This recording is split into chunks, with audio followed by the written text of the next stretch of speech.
ఈనాడు పేపర్లో చూస్తే వైకాపా అధికార ప్రతినిధి కారుమూరి వెంకటరెడ్డి అరెస్ట్, హైదరాబాద్ లో అదుపులోకి తీసుకున్న పోలీసులు. ఈ సమయంలో పోలీసులతో వెంకటరెడ్డి వాగ్వాదానికి దిగారు. పోలీసులను తోసేసి విధులకు ఆటంకం కలిగించారు. ఇంకా ఏం కొట్టారని రాయలా. మీరు దొంపల దగ్గర మీరు పత్రికలు నడుపుతున్నారా, ఇంకేమన్నా నడుపుతున్నారా? అతి కష్టం మీద అరెస్ట్ చేసి అనంతపురం తీసుకొచ్చి గుంతకల్ డిఎస్పీ కార్యాలయాన్ని విచారించారు. నేను 500 కేజీలు ఉన్నాను నన్ను ఎత్తుకెళ్ళడానికి. అతి కష్టం మీద ఆంధ్రజ్యోతి ఇది ఇంకా సునకానందం వంతు.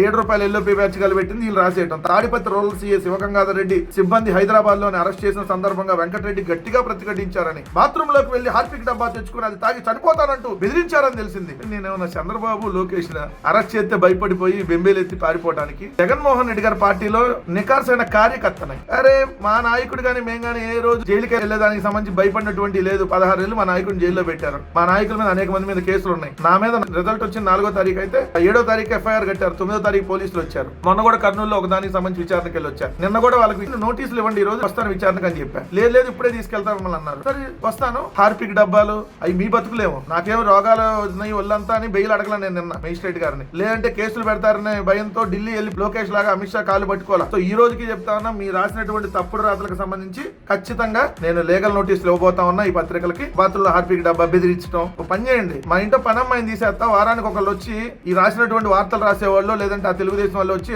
ఆ హార్పిక్ డబ్బాతో కడిగేటటువంటి పనులన్నా చేయండి. ఇస్తాం వారం డబ్బులు. ఓరన ఏమొద్దు. ఒళ్ళు నోరు రెండు దగ్గర పెట్టుకొని రాస్తే మంచిది. మీ కేసుల గురించి ఎవడో భయపడ్డు, ఇట్లాంటి రాతలకి అసలు ఇంకెవడో భయపడ్డు.